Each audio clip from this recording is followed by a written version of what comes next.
Hi, Reverend Grace here, and this week I'm wrestling with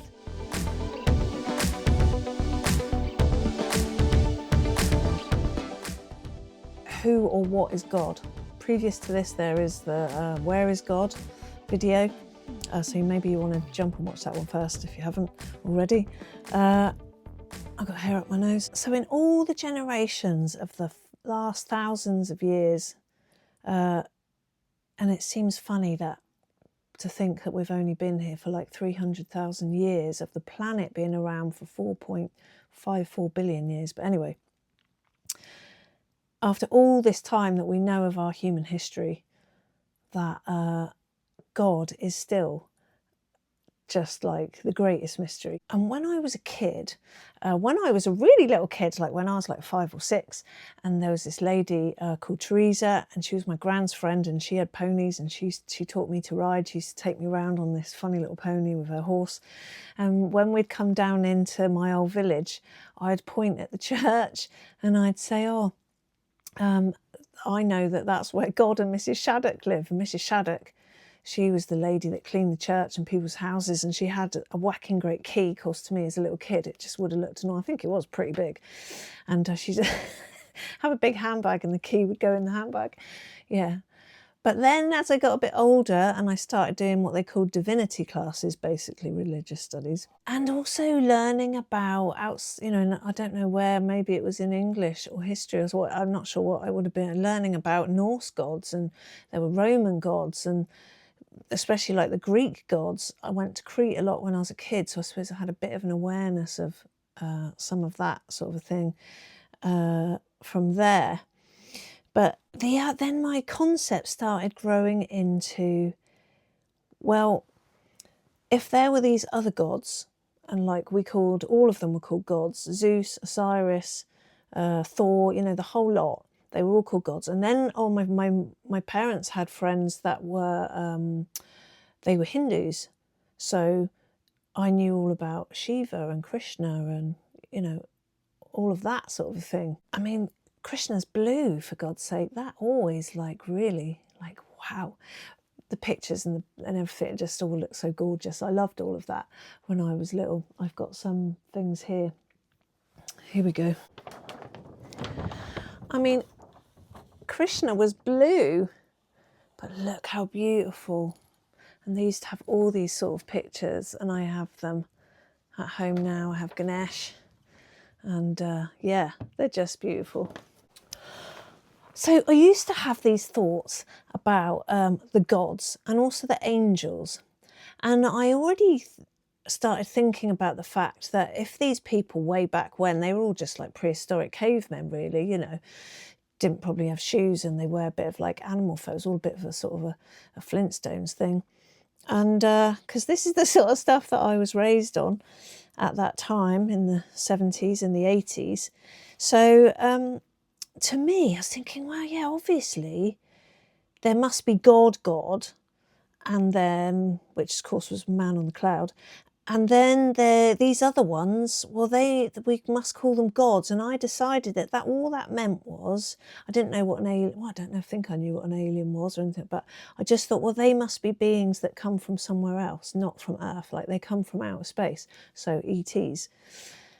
And that's what I thought for a long time. And then in my late teens, I would have learnt about Chariots of the Gods, Eric von Daniken. And now it turns out that my childhood instincts, it's looking like they're right, because more recent years, I'm looking at the work of, there's the guy, what is he called? Zecharia Sitchin.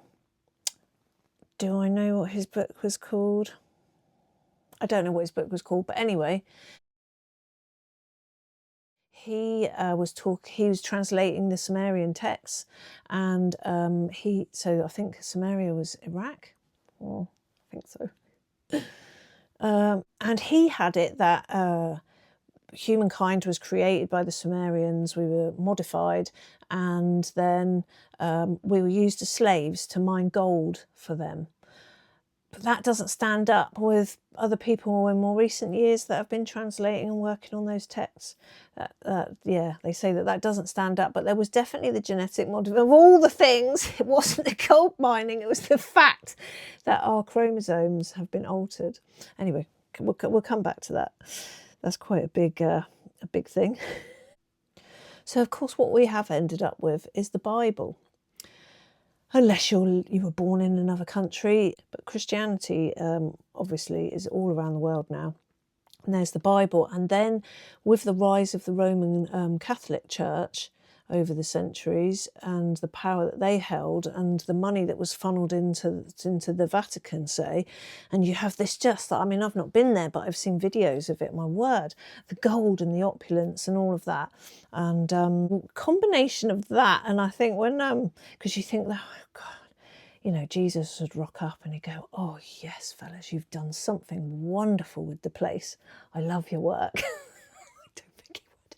My granddad, he died a bit earlier this year. He was 99, born in 1926, and he said that you have to have a faith in something. That was his thing. And I said, do you mean God then? Is that kind of like the... He goes, yeah, I guess I mean God, yeah. But it was almost as if, he was a bit old and out of breath when I tried to tackle him on this further. But yeah, he just kept, the thing he kept repeating was that you just have to have a faith. And it wasn't maybe that, this is me surmising, but it wasn't so much maybe that he didn't think there was a God. But yeah, it just kind of made me question, was he thinking more that it wasn't quite the God that maybe we've over all these centuries been led to believe that it is? So there's God the man, God the spiritual explanation, so spirit form, light being, God the scientific explanation. And what does that mean? What started out as quantum physics has gone into quantum field and now quantum information, with a new theory by the Italian physicist called Federico. Oh, I'm going to have to put his name down there. So yeah, whichever of the three, it does seem to be that science and spirituality are merging. Certainly that science is doing a lot of work in the field of spirituality and consciousness, and even investigating God to answer all the big questions like, who is the creator? So something I've been pondering for ages is the thing of man being made in God's image. So I've been thinking about that round in different ways. One conclusion I came to was that this is our material body in form. So apparently, what is it? E equals mc squared or something. It's basically that equation comes down to matter is energy frozen. So there's this material form, and then there is the energy, there is the other part of us, that the thing maybe that animates us, so we can call it consciousness. Maybe that's your soul, maybe that's the same thing. So maybe that's what God looks like, whatever your soul looks like. So it is in us, but it's not this sort of form that you see. And it's a weird one in the Bible, because Genesis 1, does it start at 25? No, it starts at 26. And God said, let us, that's odd, isn't it? Us. And God said, so God is like what? Lots of people? An entity that's so massive you refer to yourself as plural? Let us make man in our image. Again, a multiple, our image, after our likeness, and let them have dominion over the fish of the sea and over the fowl of the air and blah, blah, blah. But then you get to 27, so the very next verse. So God created man in his own image. In the image of God created he him. Male and female created he them. So the explanation of these plurals and things, because in more recent years I have looked at the work of Paul Wallace. Get your name right today, Paul. He is an author, speaker, researcher. He does the Fifth Kind TV. And there's Mauro Baglino. And he is an author, Italian author, but he was a translator. He can translate ancient Hebrew, and he used to be working for a Vatican licensed interlinear Bible translation publishing house. So he knows his stuff. And the two of them do a lot of stuff talking about how those references in the Bible, where some places the word God has been put in, but it previously would have said Elohim, and the Elohim are mentioned in there, but they talk about taking out certain words and replacing them with either others, because of course he looks back at, Maro is looking back at really old scripture and to translate, and he knows that Elohim, for starters, is plural. So yeah, Paul Wallace also says a lot about the fact that Yahweh is not God, and Yahweh was just the leader of that section of people. That's the bit of land. He was one of the ET lot, the Sumerian ETs. So then going more into the science thing of it, with the Sumerians, the texts say that they, the Sumerians, like the Anunnaki really, the ones that came down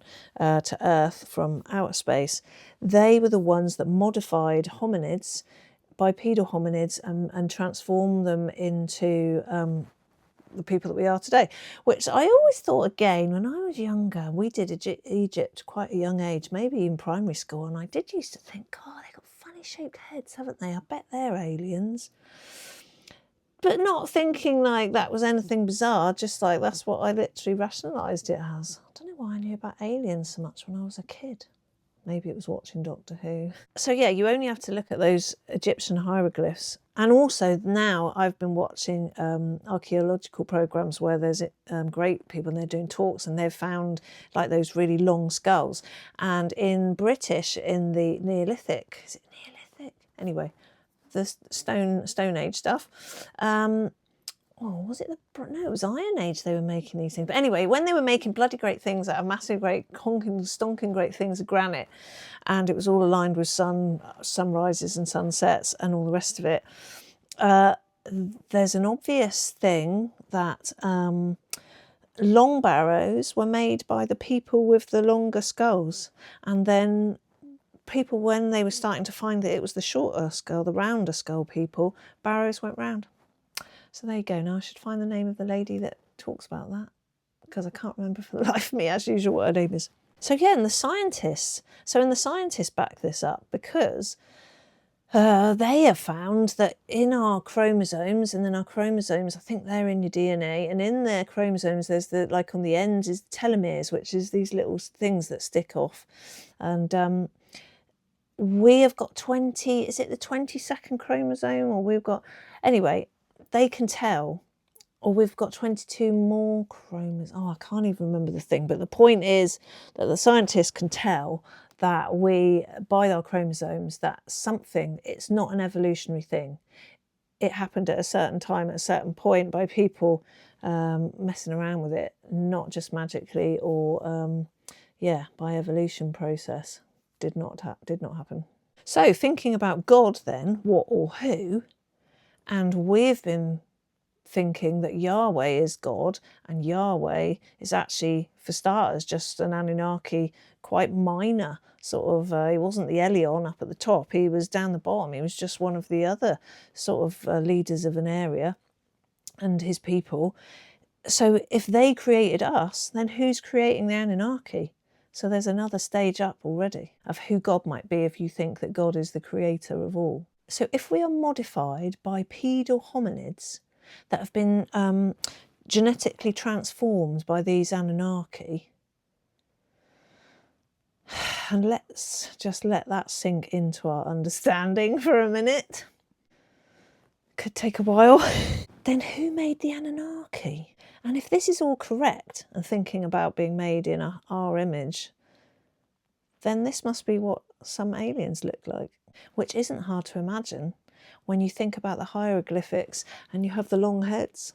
And I don't know whether it's like my long life but throughout my life, it's kind of been this thing in visual representation and sort of how people speak about it and how it maybe conjures up in the Bible, or I think it's because people have, it's got to be visual pictures and paintings that I will have seen. I studied art, so I will have seen photos of painting. I've been to the National and the Tate, so I would have been presented with visual images of a man in the sky. And so when you're thinking about God the Creator, it's really, even though I kind of think it can't be that, I think as in not a man, like a desk, and he's designing stuff and inventing things. But it's really hard to not, to not think of it in those terms, because you just imagine it's got to be at least like a brain, like thing in Adam's family is the hand, but there's just this brain, and it's just like inventing all the things and it's spewing out. And I suppose maybe actually that is not, I can think of it, I've never thought of it like that actually, that if instead of the physical brain you replace that with consciousness. We'll come back to that too as well. So that's bringing me around a bit more to a thing of, this concept of being something other than the guy at his designer's desk. And I think of that in the way that how a fetus grows and is born and then grows into an adult, how, everything, wildlife, flora rather, dies back autumn, winter, to renew and burst forth again in the spring. Like, especially when you watch those, say, bracken and ferns, the way you can see it like all coiled up and you can see it coming up, and then that ball gets bigger and suddenly it bursts open and then all the things burst out. But before that, it was just like a snapped off orange stick in the floor for a fair few months, looking, well, compared to the bracken, very sorry for itself. And you think about how cuts and things on your body, on your skin, heal themselves, and this whole thing of like nature and life bursting forth seemingly from nothing. That's kind of how I can start to begin to imagine God of that sense. When you hear people saying, source and consciousness and things like that, you can sort of think, that's how I can start to really get to grips with that sort of a concept, just by watching nature unfold and form in front of our very eyes every year. So as with nature can seem very brutal, and you've got things eating other things, and you've got things like certain flies or bugs, and they plant eggs in children's eyes in African different countries. And then there's people like Stephen Fry that go, oh, well, of course, how on earth can you have a God that is like that? I mean, if he's talking about, some man in the sky, which I'm sure he's probably not, but if he was, then it would be pretty hard to swallow that you've got some bloke up there. What is he having a laugh? Why are you doing that when you've got the power to do everything? So I sort of think, no, because that wouldn't be a benevolent, So anyway, I look at nature and I see this like thing of like growth and wonderful, but also this coexistence and everything being in tune with everything else. Everything supports everything else.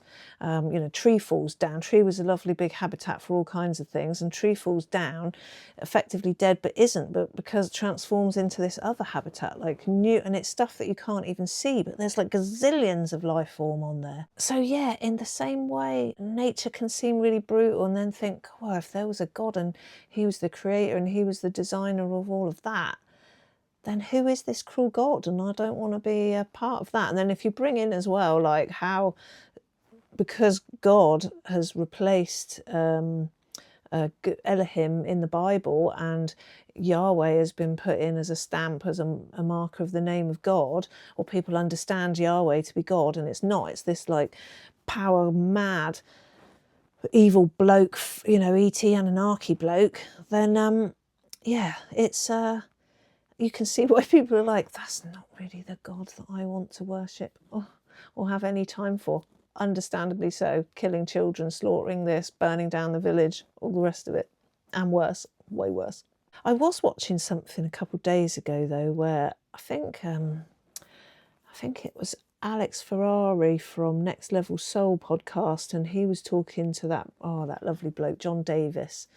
And he said to John, it's easier to think that there is this God and, doing stuff and creating stuff and ruling stuff, and you can just defer your power to that God, because then you can blame that God and say, oh, I didn't get this thing, or that didn't sort itself out, this terrible God. When actually it's about, he was saying about if you're taking on Jesus's teachings, it's about taking responsibility for the fact that the kingdom is within you. And that means that you are solely responsible for doing the work on yourself, trying to get out in the world and live to your fullest with the deepest love for everyone and all around. And that's quite a hard thing to do. And also it seems to be that, the human default is setting is for negative far more easily than it is for positive. So that's always a bit of a struggle, isn't it? I suppose it's the same sort of a thing. It's easier to defer that to someone else or something else and blame that, or get angry at that. Oh, how can there be a God if, and all of that sort of thing. So yeah, I thought that was interesting. So when I was on the ministry course and I did some studying, this was on our reading list. Absolutely brilliant book. So these are essays on, in fact, does it say on the back? In these essays on the dialogue between science and Christian faith, Barbara Brown Taylor describes her journey as a preacher, learning what the insights of quantum physics, the new biology and chaos theory can teach a person of faith. She seeks to discover why scientists sound like poets and why physicists use the language of imagination, ambiguity and mystery, also found in scripture. Well, this was an interesting little bit at the beginning. This is her saying, because I am a believer and not a scientist, I cannot assert that such things are true. I can only assert that they are true for me, which lacks the pleasing ring of authority. Perhaps this is why religious people are so delighted when articles of the efficacy of prayer show up in medical journals. Who could hope for more authority than that? Isn't it a telling sign of our times that the phrase scientific studies show carries more weight than thus says the Lord? Yeah, that's a good one. Tell 'em, Barbara. Oh yeah, so this is another bit. In the ancient world, religion and science were little more than two ways of being curious. The truths each of them told were assumed to be divine truths. The world was not yet split into sacred and secular realms. The definitive divorce came in the 16th century when Copernicus guessed that the Earth circled the Sun instead of vice versa. For the first time, the truth that could be observed in the real world conflicted with the truth revealed by God in Scripture. Copernicus and the Bible could not both be right about the placement of the planets, and the scientific revolution began. The Church stuck by the Bible, condemning both Copernicus and Galileo as heretics. The scientific community drew away from the Church, choosing truth that they could see over truth that they could not. The Milky Way galaxy, our home, belongs to a neighbourhood of some 26 galaxies known as the Local Group. In the 1980s, a team of astronomers called the Seven Samurai noted that the Local Group of thousands of nearby galaxies are sliding sideways at the speed of 630 kilometres per second, or about 3 times as fast as the Sun's orbit around the centre of the Milky Way. Relative to the universe as a whole, that is pretty fast. That human beings can even conceive of such things is phenomenal, although perhaps no less phenomenal than our ability to conceive of God. What is harder to believe? That we live in an expanding universe so vast that light from the frontier takes more than twice the age of the Earth to reach our telescopes, or that within, beyond, and throughout this vastness, there is a compassionate deity who knows each of us by name. If nothing else, reading a little cosmology now and then is a good corrective for those who speak too easily of God. If we really believe the one whom we worship is the creator of heaven and earth, then where do we get the nerve to offer tidy explanations about exactly who that one is and exactly how that one acts? What allows us to believe that our language is adequate, and what can explain our shocking lack of respect? If we could actually feel ourselves sliding through space at the rate of 630 kilometres per second, would we still pester God about good weather for the family reunion or the new members' drive at the church? One of the hardest things for a believer in God to accept about science is the role that randomness seems to play. According to the classical model of evolution, we are here by sheer chance. If creation could be rewound and played all over again, it is now likely that anything remotely resembling us would emerge twice in a row. In theoretical quantum physics, Heisenberg's uncertainty principle gets at the same thing. Until it is observed, a particle hangs in quantum limbo with all its possibilities intact. When an observer collapses the probability wave, the odds are as good that the particle will turn out one way as another. Was Einstein's chief objection to quantum mechanics. God does not play dice, he said. Furthermore, he wrote to a friend, if it turned out that God did, then he would rather be a cobbler or even an employer in a gaming house than a physicist. Randomness has never appealed to humankind. For those who are religious, it is an affront to faith in an intelligent creator who made the world by design. For those who are not religious, it is an affront to human genius, which prides itself on the discernment of order. What unites both groups is the hope that the apparent randomness is no more than a temporary hiatus in human knowledge, a kind of riddle that will surely very soon be solved. So there was a lady on Buddha at the gas pump, something I watched ages ago, and I don't know if I'll be able to find the reference. And she's saying that the more the physicists of different schools have thought, try and plough into this, like what the ultimate knowledge of source, first spark, first cause, first this, first that. Ultimately getting back to creation and how life comes to be and all of that, trying to get back to the God source, as it were. The funny how she said it just keeps like tunneling down into another black abyss and another black abyss and another black abyss. So yeah, it comes back to it being this great mystery. Part of the thing that we are coming to understand now is this quantum field, this field of consciousness, and then rolling alongside with past, present and future all running along at the same time. Apparently the Hopis talk about that, and that's on their wall paintings, these lines, and it shows things on the line and it's past, present, and then they join down here somewhere. So what do we have? Let's have a look. Whiteboard time. So there's God the man.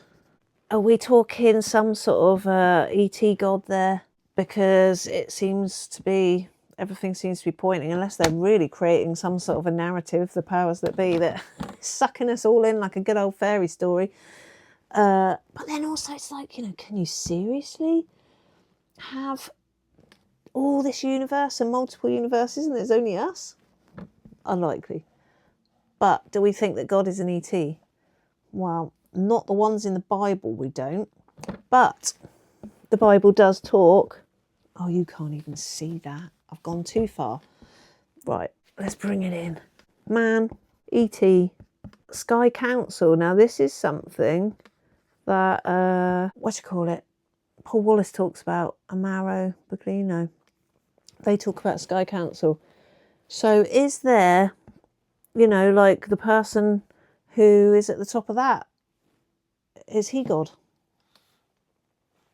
And then we've got sort of, something more ethereal, can't even spell it.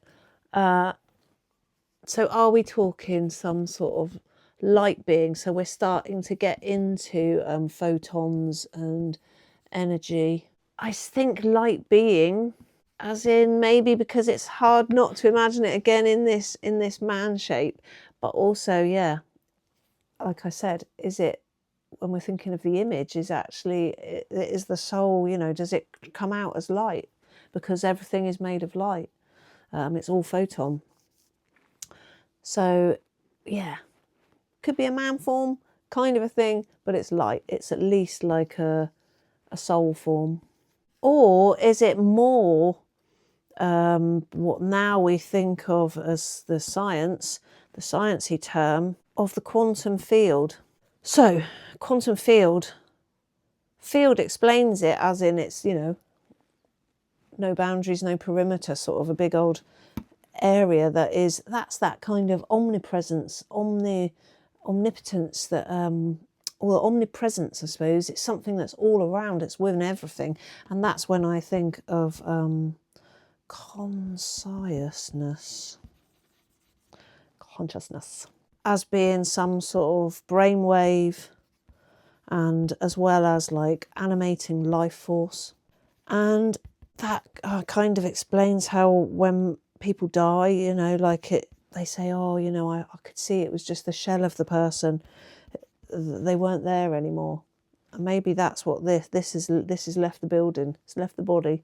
And also, but within this quantum field, there's this thing that everything is in waves, and there's all the waves of possibility. And it's the thing of, oh God, what is it called? The test, where the double split experiment, they were basically firing lasers through the thing, and the pattern went a certain way. But as soon as they put someone observing the thing, it changed the pattern of where it went. So there was something to do with this, a consciousness observing what was going on there. Now, was it a laser? It's got to be a laser that they were shooting. I don't know, but anyway, look it up. I'm not a bloody scientist, am I? Oh, Sheldon. So if getting all sciencey, you know, because there's an element of really fervent religious people that just puts people off. And there's, from my generation, there's the old sort of tea breath, Jesus sandal wearing, fusty old Bible studier, Sunday school teacher, and all the rest of it. And we're not talking about that. Now these days, and maybe it's because it's just people hoping for the best, or maybe people are actually genuinely switching on to the teachings of the likes of Jesus, like the real teachings, not the dogma and doctrine of the church. So you kind of you want in your God, or your concept of this spirituality thing, you kind of want it to be peace and love and happiness and joy and ecstasy, and it's all bloody marvellous. And when you think of science, you probably think cold, hard facts, not love, joy, and happy, you know, happy light thoughts. It's all a bit serious. Well, who wants to be attracted by a God like that? But this is the who or what. I'm inclined to think, as much as this is cold hard facts, I think maybe it helps people because we've been brought through this scientific age, and they're so hell-bent reliant, they're so material world focused, and they're so hell-bent reliant on, oh my word, what the science says, and what doctors say, and they know the best for me, when really, you know, there's a lot of stuff being manipulated and pushed by pharmaceutical companies that, yeah, anyway. We've become very reliant on science. We've become very reliant on government and state telling us what we think is best for us. Not all of us, I have to say. But you look around, you know there's a vast majority of people that are really in that camp. But this is fascinating now, that science are proving things. They're proving things that are helping those that are on the fence or not quite sure. I'm not trying to convert anyone here, God knows. Evangelism is not my thing. Sorry if I meant to do that, God, as your thing. But anyway, this is going to have to be my form of evangelism.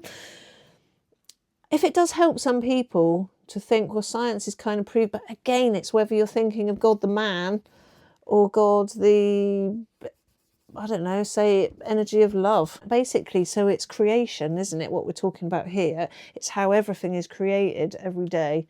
And that's got a lot to do with the conscienceness, your consciousness.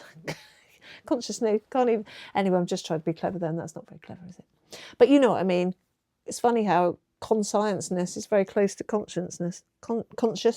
So yeah, it's coming back to getting your head around whether, even if you don't believe in God, you might, if you were pushed to say it, to give an answer, you might still have some sort of thing in the back of your mind about it being sort of God on a cloud, and not even because you were raised in Sunday school.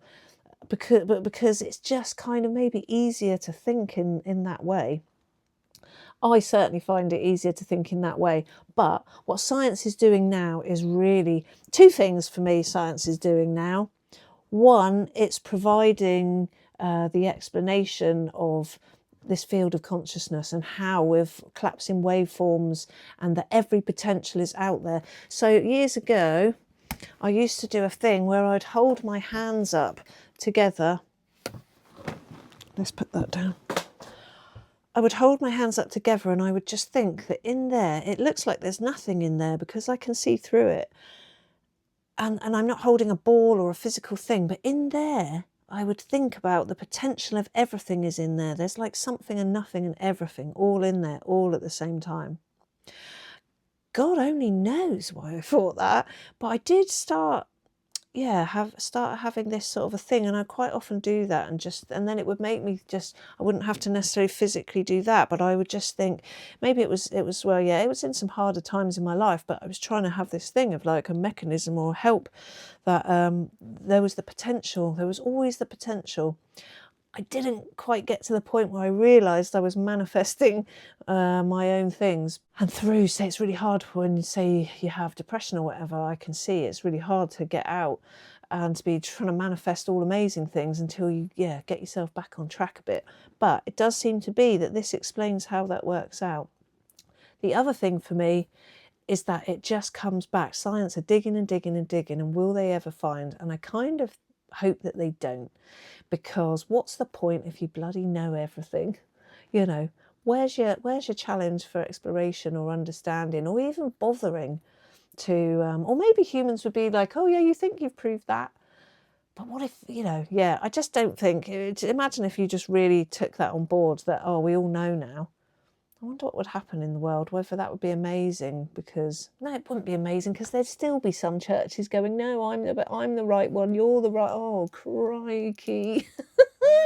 Just as a side note, because it popped up yesterday and it's relevant to this, I'm pretty sure it's Richard Raw who told, he's doing one of his lectures, and he told a story about somebody he knows that does mediation in the corporate world, and his friend who's like the head of that or whatever said that they send their very best guys, their best educated guys in when they have to go and work within church settings, because the people from the church are the most difficult, because they just absolutely think that they're right. They just won't have it any other way. So this God's image thing, it suddenly occurred to me whilst making this video, and I've been pondering this God's image thing for at least a year, 2 years. It comes in and out thinking about it. And it suddenly just dropped into my head. We're thinking of God's image like we're thinking of us, typical us, egocentric. It's got to be about me, me, me. And we're thinking of it as image, as in, arms, legs and head and all the rest of it. But what actually is an image? An image can be a picture and a photo. And what is that of? That's of a scenery, of a world, of this world. And so what about if it was in God's image, as in we're just in it? We're like, like we are living in the world. And that's not such a mad thought when you think about the people that say that this whole world is an illusion, or it's a computer simulation, or it's a hologram. So yeah, not such a crazy idea. And some would say maybe that, it's like now you could say, oh, it's an AI generated image. I'm sure there are people that have said that. How do we not know we're living in that? Well, I think the difference there is that it wouldn't be AI, artificial intelligence. It would be I, which again is a funny thing, isn't it? Because then when I thought of that, then I thought of I am. When God says to Moses, I am that I am. Now, that gets tricky. Can you feel yourself slipping down a wormhole here? Because then you think, oh no, if it comes back to the ET thing, and that was actually Yahweh that said that, and Yahweh wasn't really God. Yahweh was just the ruler of that area. And even if it was, the high up Elion, Is Elion just the head of the Sky Council? Is Elion just the ruler of their bit? And they think they're in charge of everything because maybe they think that they're the only ones in the universe. Who knows? That's the that's the stuff we can't know.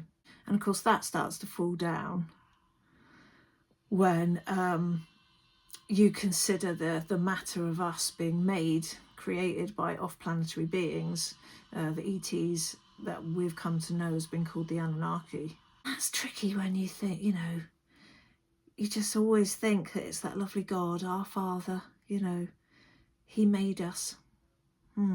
Did he? It's not a man in the sky!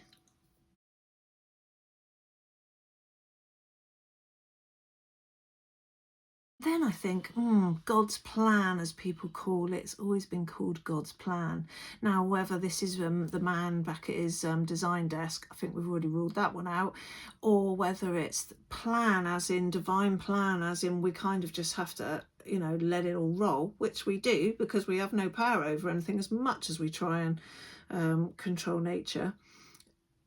That's ill-informed and misguided and completely ridiculous to even think that you really can do that. However, that's just pure human arrogance and hubris. But anyway, that and God's plan is a completely different topic, enough of a topic for a different video.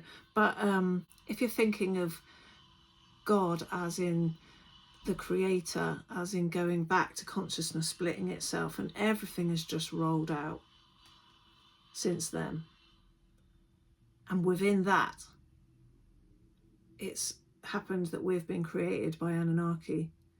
So they are physically our creators.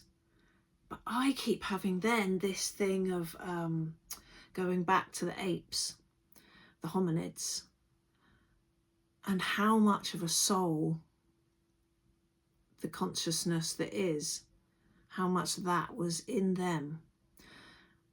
And you only have to watch chimps and gorillas and is it the macaques, is it in Japan, the ones that go in the cold water? You have to see the strong similarities in many ways of how in community they are like us.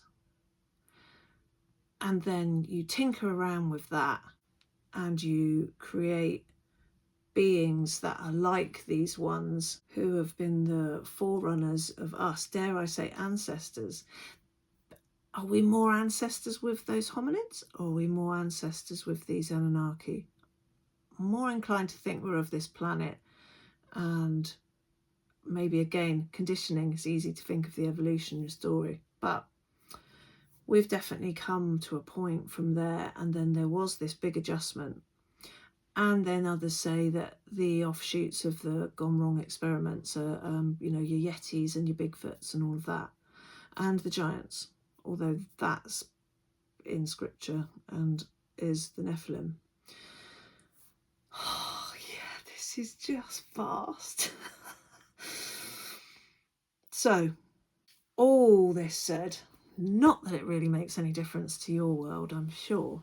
It just comes to there being so many different forms of life on this planet, and we've been very dismissive of how we think animals don't communicate and trees don't have consciousness and plants are just plants. And yeah, you only have to learn a bit about mycelium to understand what is going on in the plant world. And there are people doing these crazy things where they're setting up like little electrodes to plants and fungi and having them play piano and stuff.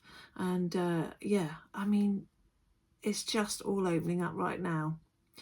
And the thing that not only animates all of that, it's more than just, because that again, that's coming back to a sort of a self-centered thing.